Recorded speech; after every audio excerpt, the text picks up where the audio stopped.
Welcome to the February 14th, 2022 Rental Housing Committee meeting. The meeting is called to order at 7:01 p.m. This meeting will be conducted in accordance with City of Mountain View Rental Housing Committee Resolution number 53 in accordance with Assembly Bill 361. All members of the Rental Housing Committee will participate in the meeting by video conference with no physical meeting location.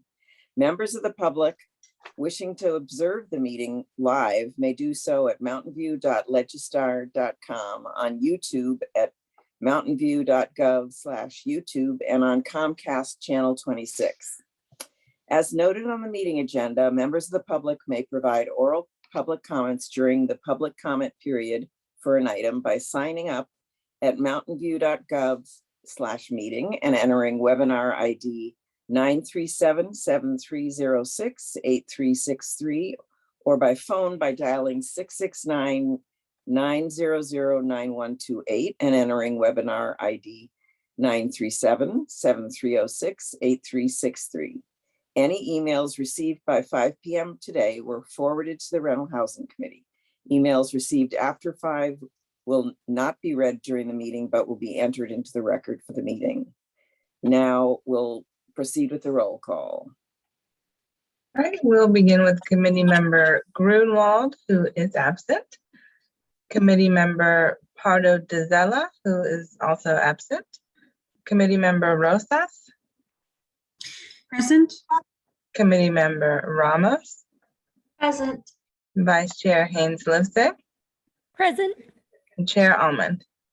Here. Thank you. Okay. So we now go to the consent calendar. These items will be approved by one motion unless any member of the committee wishes to remove an item for discussion. The purpose of the consent calendar is for the council, I don't know why it always says council, to efficiently and quickly consider routine or administrative business items with one motion. Although committee members may remove items, it is generally not intended for the committee to have a lengthy substantive discussion on consent calendar items.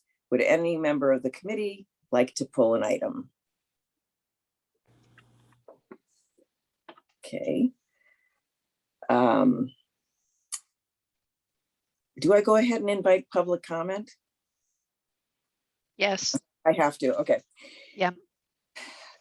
Public comment can be on any agenda item, regardless of if it was pulled for discussion. Would any member of the public on the line like to provide comment on this item? If so, please click the raise hand button in Zoom or press *9 on your phone.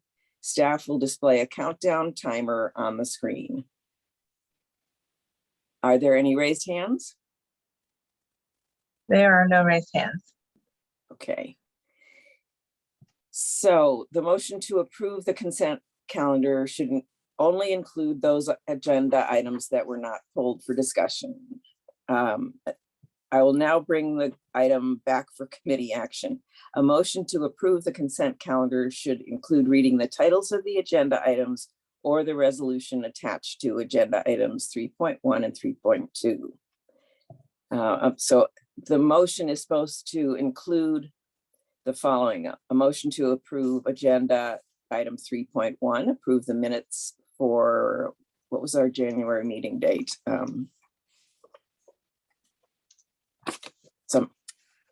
Somebody fill in the date. I don't remember. We're just doing Are we only doing the virtual? We're not including the minutes? Right. correct. Yeah, there aren't Okay. minutes. Okay. All right, then the motion has to approve a resolution making findings authorizing continued remote teleconference meetings of the Rental Housing Committee pursuant to Brown Act provisions as amended by Assembly Bill number 361. So I'm open for a motion. Committee Member Ramos. Right. I move to approve the resolution making findings authorizing continued remote teleconference meetings of the Rental Housing Committee pursuant to Brown Act provisions as amended by Assembly Bill number 361. Do I hear a second?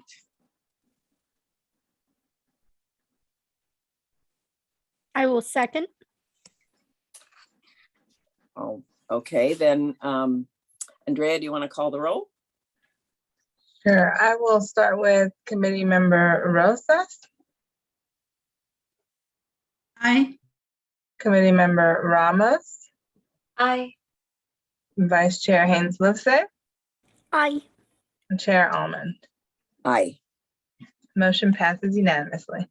Thank you. So we don't have to go to oral communications, right? Yes, So- you do. Oh, we do. Okay, You have to do item 4 on the agenda. okay. We will now open the meeting for oral communication from the public. Oh, right. This portion of the meeting is reserved for persons wishing to address the committee on any matter not on the agenda. Speakers are allowed to speak on any topic for up to 3 minutes during this section. State law prohibits the committee from acting on non-agenda items. Would any member of the public on the line like to provide comment on non-agenda items? If so, please click the raise hand button in Zoom or press *9 on your phone. Staff will display a countdown timer on the screen. Yeah, I do see a hand. I'll go ahead and bring up the timer.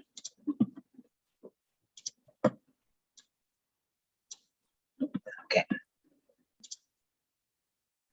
I will ask Christine to unmute yourself. Hello, committee. This is Christine. Can you hear me? Yes.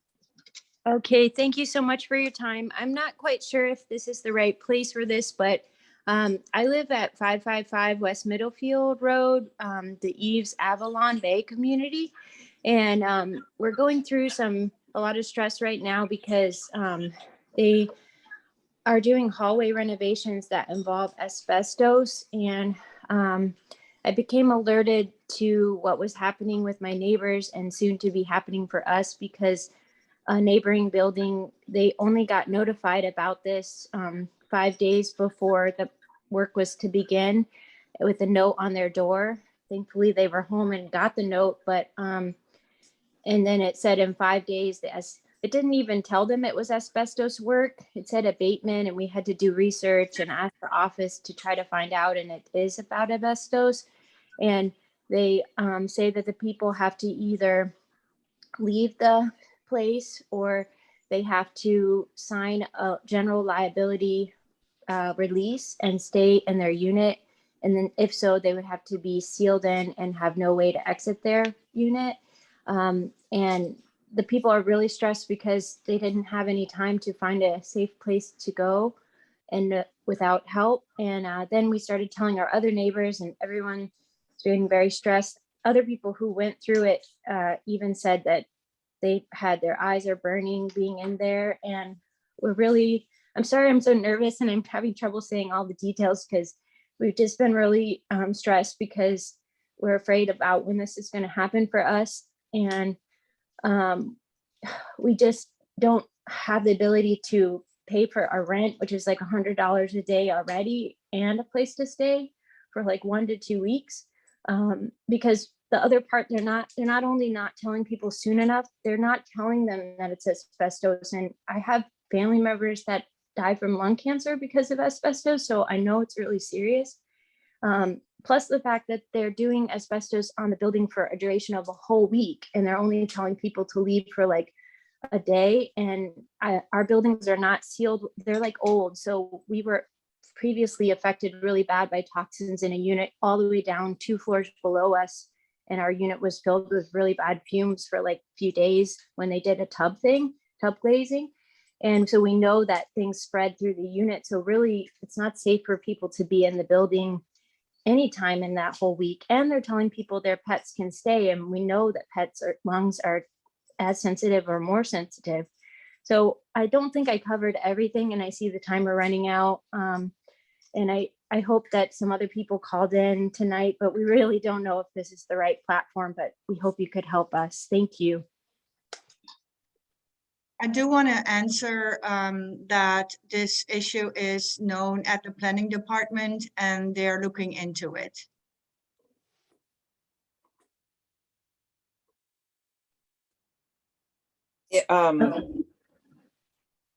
I know we don't comment on things not on the agenda, but is there any particular number they should call for recourse?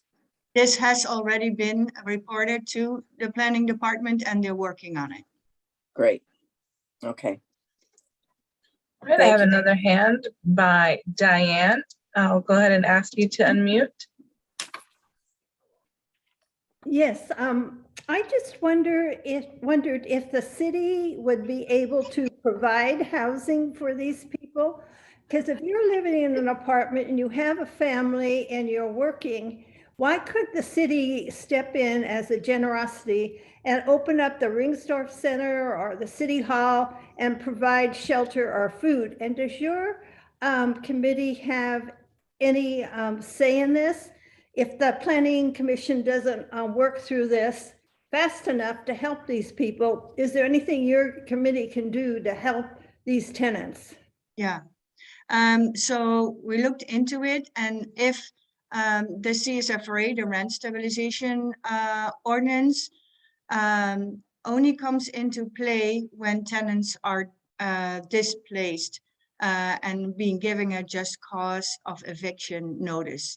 So in this case, there is a renovation, but it's not where tenants were given eviction notices. So the CSFRA itself has no regulation covering these types of situations. That's why the planning department and the building department are looking into this and working on it. I apologize, Dan. Was that the end of your comment? So I just wanted to clarify. So you're saying that your committee has no jurisdiction over this? Yeah. Mm-hmm. That's correct. Unfortunately, we don't. But I'm glad it's been passed on to the building department. I also have a hand by Sayo.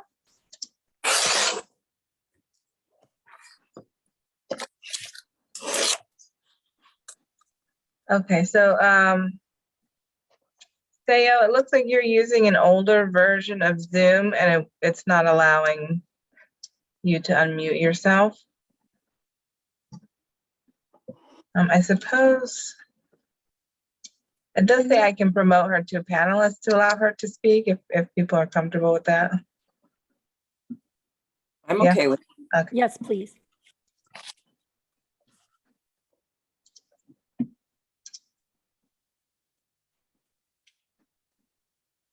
Thank you. I'm also supporting Christine that she spoke earlier about the 555 West Middlefield apartment. And I have another friend living in that same apartment, and I hear the stories that she's, because of no support, sometimes she has to sleep in the car, or like she has to get up like for 2 weeks. This is not the case this time, but earlier. And then I wonder if there is something city committee can help those people, or like if we, how we can support, like how can we reach to other people to support these people? I would like to know that, please. Thank you. I'm confused. I thought that this was at the Avalon Apartments, which are, Yes. that's on Yes. Villa, right? No, there's Avalon on Middlefield as well. Oh, okay. You're right. 555 West Middlefield. Yep, exactly. Okay. And then people are paying a rent, and then why they have to still sleep on the in the car or have to go outside? So if city can do something, or if we can reach somewhere to get support.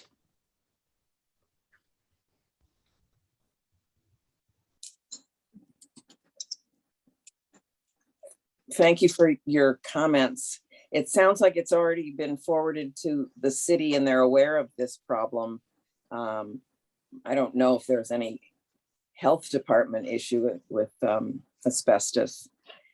I had asbestos in my apartment once and it was a huge ordeal.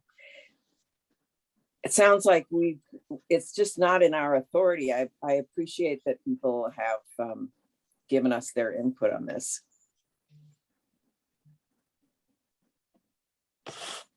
Are there any other raised hands? We do have a hand from Christine, however, she has already used her 3 minutes for the public comment section.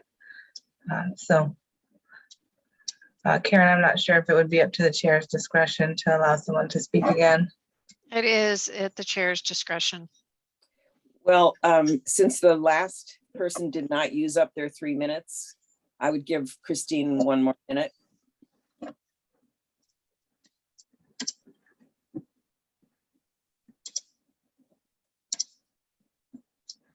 Christine, you're unmuted. Thank you so much. I just didn't understand. So what can I do?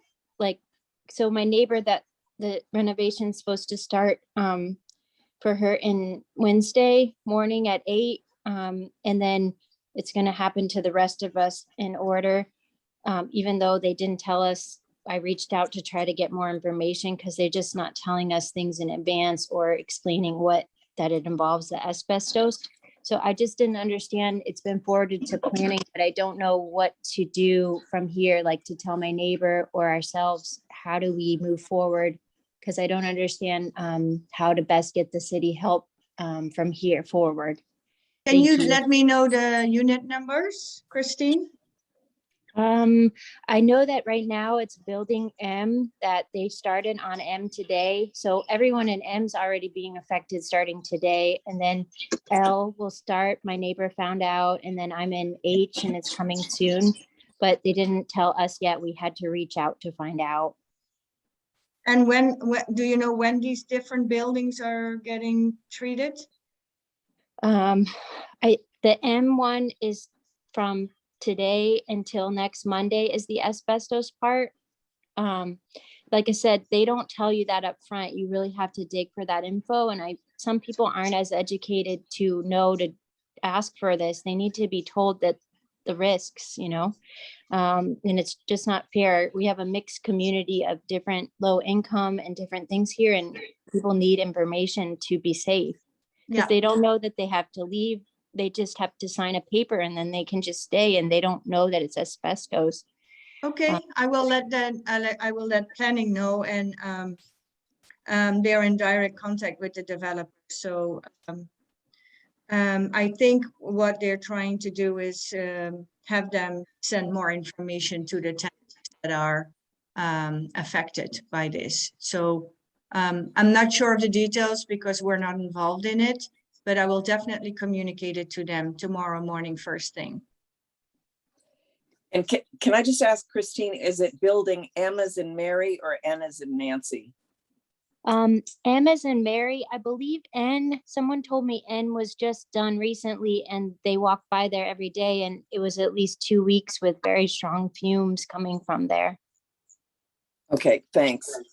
I think we have the information we need at this point. Thank you, Anki, for following up on this. Yep. Okay, are there any other people on the line who want to speak at this point? There are no more hands. Okay. There's no appeal hearing, there's no public hearing, and no new business. So as far as I know, we can then move to adjourn, right? I have my I have a hand up hand for by item 8. Committee Member Ramos. I'm sorry. I have my hand up for item 8. Okay. So that's if there was time to ever address public comment, this would be technically the time to sort of do it, although we cannot take any action. But I obviously I recognize the name of the property that is that's where the very contentious development is going to be happening. But I believe that the complaints that public comment is addressing are things not necessarily attached to construction of whatever the new development is. But what I'm curious about is why would that the renovations that are apparently impacting the livability situation not grounds for a downward adjustment of rent petition? Well, I think that they can be, but the tenants need to bring that petition. Okay, so for clarity of those who spoke that are still in attendance, could we explain the petition for a downward adjustment of rent? By that, I was not thinking of that petition process, since these renovations seem to be happening today, tomorrow, and next week. So filing a petition might take 1 or 2 months. So, but we definitely, after we solve this imminent situation of the fumes, we may follow up with the tenants. If the developer or the landlord is not voluntarily lowering the rents or offering lower rents, we will definitely monitor that very closely. Because what they mentioned was they're paying their full rent, and then because of the livability situation there, they either have to pay for get a hotel off-site or horribly living in their car. Yeah. So a downward adjustment would be a nice Yeah, we'll definitely follow up on that as well. Yeah. And it isn't something that, you know, falls under health and safety, because it certainly isn't livability, right? So that's why building is looking at it. So, yeah. Okay. Okay, I'm glad we're doing what we can at least. So then, are there any other comments from the committee on this? There are no other hands at this point.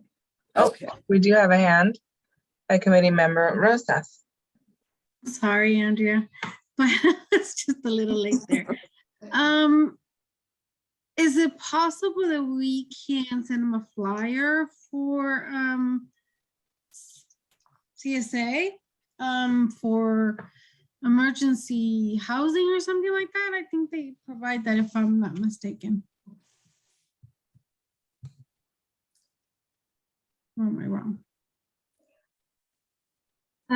They can disperse money, but I don't think they have readily available housing, to be honest. That's but true. They do have financial resources if needed. So we definitely can send them the CSA and other resource information as well. Yes.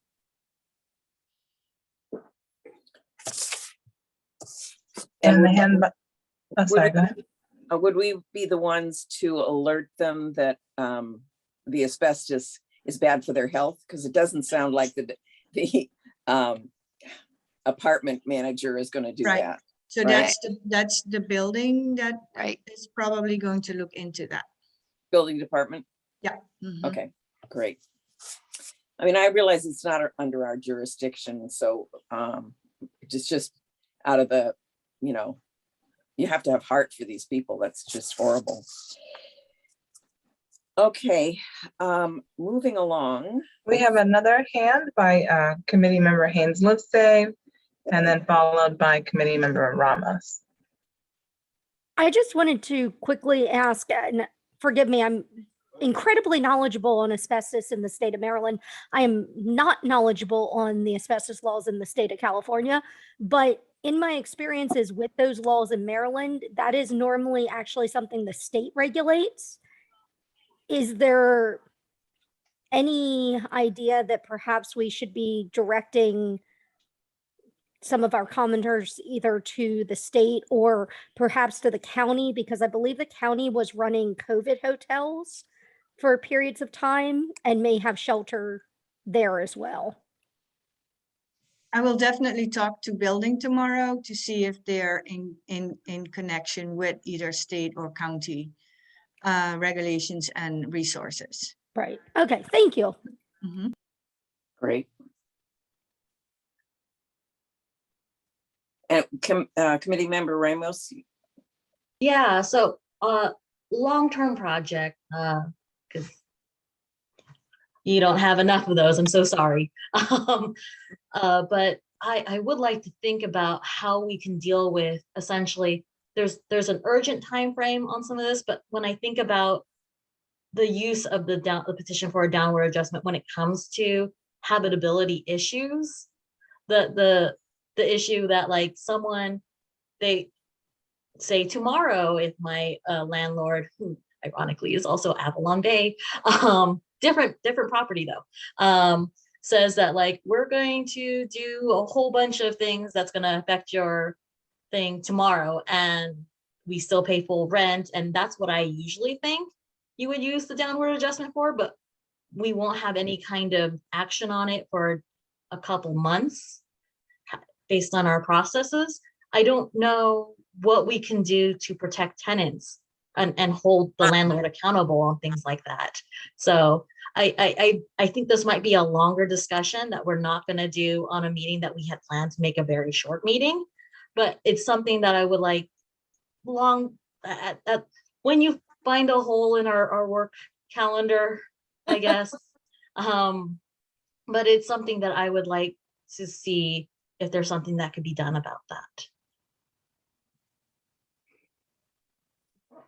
Thank you. I agree.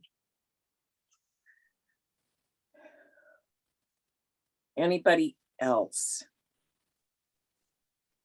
I'm seeing no hands. Okay. Then as Karen, am I right? I can go to adjourn the meeting? Yes, you may. Okay. We're adjourning the meeting at 7:28 p.m. on February 14th. Happy Valentine's to everybody. And we get back together on February 28th for a regular meeting.